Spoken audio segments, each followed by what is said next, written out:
दोस्तों, team India Sri Lanka से 3 मैचों की T20 सीरीज सूर्य कुमार यादव की कप्तानी में जीतने के बाद और 3 ही मैचों की वनडे सीरीज रोहित शर्मा की कप्तानी में हारने के बाद टीम इंडिया अभी लंबे ब्रेक पर है। इसी बात को देखते हुए बीसीसीआई ने नेपाल क्रिकेट बोर्ड के साथ मिलकर दोनों टीमों के बीच 3 मैचों की नई T20 सीरीज के शेड्यूल को घोषित कर दिया है। तो इस T20 सीरीज को खेलने के लिए नेपाल की टीम भारत के दौरे पर आने वाली है। वहीं पर इस शेड्यूल के फाइनल होते ही बीसीसीआई ने टीम इंडिया के चीफ सेलेक्टर अजीत आगरकर के साथ मिलकर इस 3 मैचों की T20 सीरीज में नेपाल की टीम को चारों खाने चित्त करने के लिए अपनी 15 सदस्यों की नई युवाओं से भरी हुई भारतीय टीम को घोषित कर दिया है, जहां पर इस नए स्क्वाड से ओपनर बल्लेबाज यशस्वी जायसवाल और सूर्य कुमार यादव समेत 7 T20 स्पेशलिस्ट खिलाड़ियों को आराम देकर अब इनकी जगह पर IPL 2024 में बल्ले और गेंद से धमाल मचाने वाले तेज गेंदबाज मयंक यादव और विस्फोटक फिनिशर बल्लेबाज शशांक सिंह समेत 7 युवा खिलाड़ियों को पहली बार टीम इंडिया के स्क्वाड में शामिल कर हर किसी को चौंका दिया है। वहीं पर इसके अलावा T20 में शानदार प्रदर्शन करने के बावजूद टीम इंडिया के T20 स्क्वाड से पिछले 1 सालों से बाहर चल रहे 2 खूंखार खिलाड़ियों को इस स्क्वाड में अचानक शामिल कर बीसीसीआई ने पूरी नेपाल की टीम को भौचक्का कर दिया है।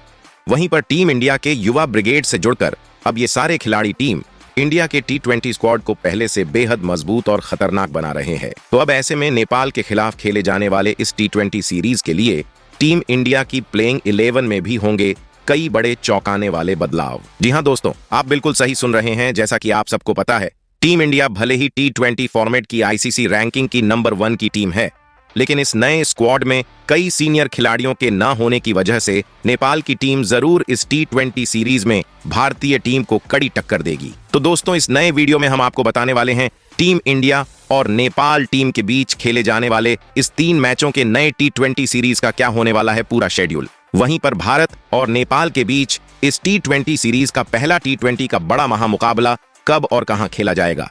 वहीं पर भारत और नेपाल के बीच आज तक खेले गए T20 मुकाबलों में क्या है जीत और हार के आंकड़े। तो आंकड़ों के इस गणित से दोनों में से कौन सी टीम इस T20 सीरीज में पड़ेगी ज्यादा भारी। वहीं पर इस नए T20 सीरीज का लाइव टेलीकास्ट टीवी पर और इस सीरीज की लाइव स्ट्रीमिंग मोबाइल पर आपको फ्री में कहां देखने मिलेगा। वहीं पर इसके अलावा बीसीसीआई और भारतीय टीम के हेड कोच गौतम गंभीर ने टीम इंडिया के चीफ सेलेक्टर अजीत अगरकर के साथ मिलकर इस T20 सीरीज में नेपाल की टीम को कुचलकर इस सीरीज पर अपना कब्जा जमाने के लिए कौन कौन से 15 सदस्यों की नई युवाओं से भरी हुई भारतीय स्क्वाड का किया है चयन, जिसे देख नेपाल टीम के अभी से छूटने लगे हैं पसीने। वहीं पर इस 20 सीरीज के लिए सूर्य कुमार यादव और हार्दिक पांड्या के ना होने की वजह से बीसीसीआई ने किन 2 नए खिलाड़ियों को टीम इंडिया का कप्तान और उपकप्तान बनाया है। वहीं पर इसके अलावा इस T20 सीरीज के लिए टीम इंडिया की कैसी दिखाई दे सकती है सबसे मजबूत और धाकड़ प्लेइंग 11।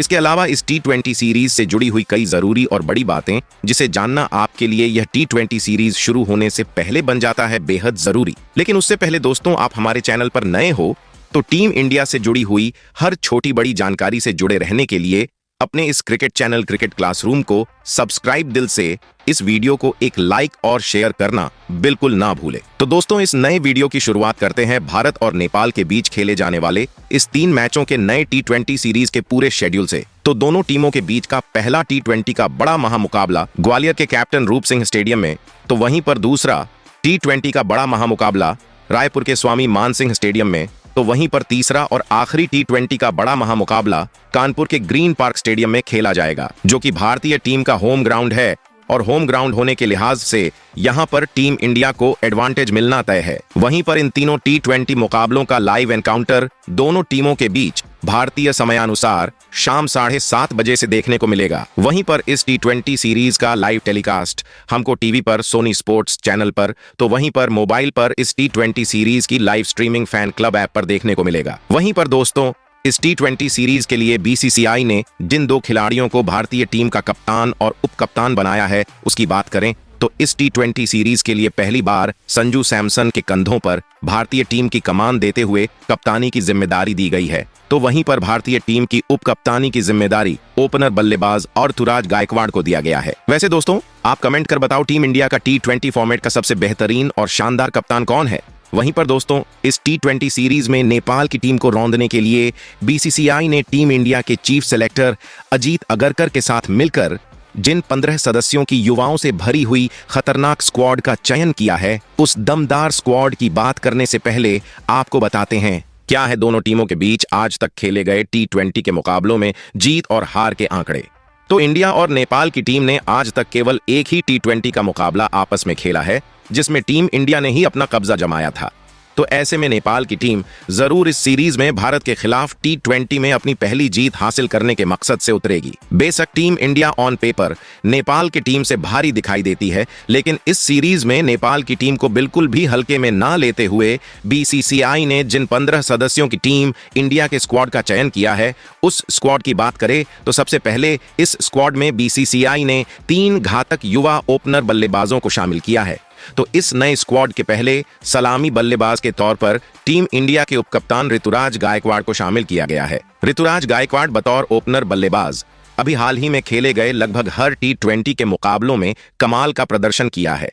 वहीं पर अगर ऋतुराज गायकवाड़ के T20 मुकाबलों में आंकड़ों पर नजर डालें तो ऋतुराज गायकवाड़ ने काफी कम T20 के मुकाबले खेलते हुए इस फॉर्मेट में लगभग 140 की लाजवाब स्ट्राइक रेट से 633 रन बनाते हुए 1 शतक तो 4 अर्धशतक बनाया है, जो कि किसी भी ओपनर बल्लेबाज के लिहाज से ये आंकड़े अच्छे माने जाएंगे। वहीं पर इस स्क्वाड में दूसरे ओपनर बल्लेबाज के तौर पर बाएं हाथ के अभिषेक शर्मा को शामिल किया गया है। हाल ही में अभिषेक शर्मा ने जिम्बाब्वे के खिलाफ खेले गए T20 सीरीज में डेब्यू करते हुए तेज तर्रार सैकड़ा जड़ते हुए खूब सुर्खियां बटोरते हुए हर किसी का ध्यान अपनी ओर खींचा था। तो एक बार फिर से इनको नेपाल के खिलाफ खेले जाने वाले T20 सीरीज के लिए चुना गया है। तो अब देखने वाली बात होगी अभिषेक शर्मा पावर प्ले में अपनी अटैकिंग बल्लेबाजी से नेपाल के खिलाफ कितनी ठोस शुरुआत दिलाते हैं। वहीं पर इस स्क्वाड में तीसरे ओपनर बल्लेबाज के तौर पर IPL में बल्ले से धमाल मचाने वाले बाएं हाथ के साई सुदर्शन को शामिल किया गया है। हर साल IPL में 500 से ज्यादा रन बनने वाले साई सुदर्शन ने टीम इंडिया के लिए साउथ अफ्रीका के खिलाफ वनडे सीरीज में अच्छा प्रदर्शन किया था, लेकिन अब तक एक भी T20 का मुकाबला ना खेलने वाले साई सुदर्शन बतौर ओपनर बल्लेबाज इस सीरीज में अपनी बल्लेबाजी की गहरी छाप छोड़ना चाहेंगे। वैसे दोस्तों, आप कमेंट कर बताओ नेपाल के खिलाफ ऋतुराज गायकवाड़, अभिषेक शर्मा और साई सुदर्शन में किसे करनी चाहिए भारतीय पारी की शुरुआत। वहीं पर इस 15 सदस्यों के स्क्वाड में BCCI ने 3 मिडिल ऑर्डर के तगड़े बल्लेबाजों को शामिल किया है, जो कि मिडिल ओवरों में भी गेंदबाजों की धज्जियां उड़ाते हुए रन बना सकते हैं। तो इस स्क्वाड में पहले मिडिल ऑर्डर बल्लेबाज के तौर पर बाएं हाथ तिलक वर्मा को शामिल किया गया है, जो कि मिडिल ओवरों में भी रनों की गति को कम होने नहीं देते हैं। वहीं पर तिलक वर्मा के लगातार अच्छे प्रदर्शन करने के बावजूद भी इनकी जगह पिछले 1 साल से टीम में बन नहीं रही थी, तो अब इनकी वापस हुई है। तो अब देखने वाली बात होगी इस सीरीज में अपने मिले इस बड़े मौके का कितना फायदा उठा सकते हैं। वहीं पर अगर तिलक वर्मा के T20 के मुकाबलों में आंकड़ों पर नजर डाले तो महज 16 T20 के मुकाबले खेलते हुए 300 से ज्यादा रन बनाते हुए 250 इनके बल्ले से निकला है। वहीं पर इस स्क्वाड में दूसरे मिडिल ऑर्डर बल्लेबाज के तौर पर बाएं हाथ के विस्फोटक फिनिशर बल्लेबाज रिंकू सिंह को शामिल किया गया है। जी हां दोस्तों, रिंकू सिंह बतौर फिनिशर बल्लेबाज काफी कम समय में T20 मुकाबलों के सबसे बड़े फिनिशर बल्लेबाज विश्व क्रिकेट में बनकर उभरे हैं, जो कि अपनी ताबड़तोड़ और तूफानी बल्लेबाजी के दम पर किसी भी मुकाबले का नतीजा पलक झपकते बदल देने का मादा रखते हैं। वहीं पर अब तक रिंकू सिंह ने काफी कम T20 के मुकाबले खेलते हुए तेज स्ट्राइक रेट से लगभग 450 रन बनाते हुए 250 जड़ा है। वहीं पर इस स्क्वाड में तीसरे और आखिरी मिडिल ऑर्डर बल्लेबाज के तौर पर IPL में बतौर फिनिशर बल्लेबाज बल्ले से धूम मचाने वाले शशांक सिंह को पहली बार भारतीय टीम के T20 स्क्वाड में शामिल किया गया है। जी हां दोस्तों, शशांक सिंह ने साल 2024 के IPL सीजन में अपनी ताबड़तोड़ बल्लेबाजी से किंग्स 11 पंजाब की टीम को अपने दम पर 3 से 4 मुकाबले में जीत दिलाकर अपनी बल्लेबाजी की गजब की छाप छोड़ी थी। वहीं पर 15 सदस्यों के इस स्क्वाड में BCCI ने 2 बेहतरीन युवा विकेटकीपर बल्लेबाजों को शामिल किया है। तो इस स्क्वाड के पहले विकेटकीपर बल्लेबाज के तौर पर इस सीरीज में टीम इंडिया के बने नए कप्तान संजू सैमसन को शामिल किया गया है। अभी हाल ही में खेले गए श्रीलंका के खिलाफ T20 सीरीज के लिए भी इनको चुना गया था, लेकिन संजू सैमसन बतौर विकेटकीपर बल्लेबाज पूरे तरीके से इस सीरीज में फ्लैप नजर आए थे।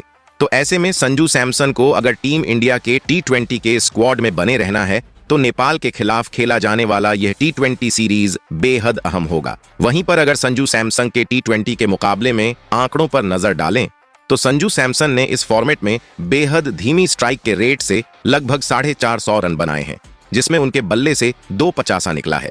वहीं पर इस स्क्वाड में दूसरे विकेटकीपर बल्लेबाज के तौर पर जितेश शर्मा को शामिल किया गया है।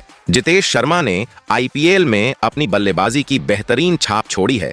वहीं पर जितेश शर्मा की अगर टी20 के मुकाबले में आंकड़ों पर नजर डालें तो जितेश शर्मा ने केवल 9 टी20 के मुकाबले खेलते हुए 150 की तेज तर्रार स्ट्राइक रेट से रन बनाए हैं। वैसे दोस्तों, आप कमेंट कर बताओ टीम इंडिया का सबसे बेहतरीन विकेटकीपर बल्लेबाज कौन है। वहीं पर दोस्तों, 15 सदस्यों के इस स्क्वाड में बीसीसीआई ने 3 तगड़े और ढांसू ऑलराउंडर खिलाड़ियों को शामिल किया है, जो कि अपनी घातक गेंदबाजी और तेज तर्रार बल्लेबाजी से टी20 के मुकाबलों का नतीजा बदल देने की काबिलियत रखते हैं।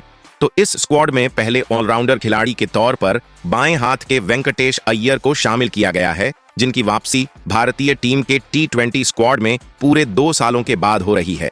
वहीं पर अगर वेंकटेश अय्यर के टी20 के मुकाबले में आंकड़ों पर नजर डालें तो वेंकटेश अय्यर ने बल्ले से जहां लगभग 150 रन बनाते हुए अपनी धीमी गति की गेंदबाजी से 5 विकेट भी निकले हैं। वहीं इस स्क्वाड में दूसरे ऑलराउंडर खिलाड़ी के तौर पर रियान पराग को शामिल किया गया है, जिन्होंने अभी हाल ही में खेले गए जिम्बाब्वे और श्रीलंका के खिलाफ टी20 सीरीज में बतौर ऑलराउंडर शानदार प्रदर्शन बल्ले और गेंद से किया था। वहीं मिडिल ओवरों में तेजी से रन बनाने के साथ साथ जरूरत पड़ने पर रियान पराग अपनी फिरकी गेंदबाजी से विकेट भी निकाल सकते हैं। वहीं पर इस स्क्वाड में तीसरे और आखिरी ऑलराउंडर खिलाड़ी के तौर पर बाएं हाथ के शिवम दुबे को शामिल किया गया है, जो कि अंत के ओवरों में बड़े बड़े छक्के उड़ाने के लिए जाने जाते हैं। शिवम दुबे ने हाल ही में खेले गए टी20 वर्ल्ड कप के अलावा श्रीलंका और जिम्बाब्वे के खिलाफ भी टी20 मुकाबलों में कई तारीफ के काबिल पारियां खेली थीं। वहीं पर डेथ ओवरों में शिवम दुबे अपनी तूफानी बल्लेबाजी करने के साथ पार्ट टाइम गेंदबाजी करने का हुनर भी रखते हैं।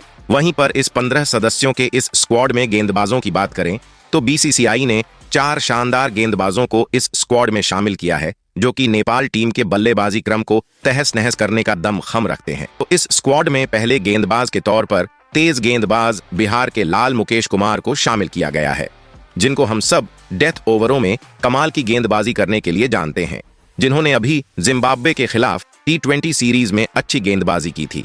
वहीं पर मुकेश कुमार ने इस फॉर्मेट में लगभग 15 विकेट चटकाए हैं।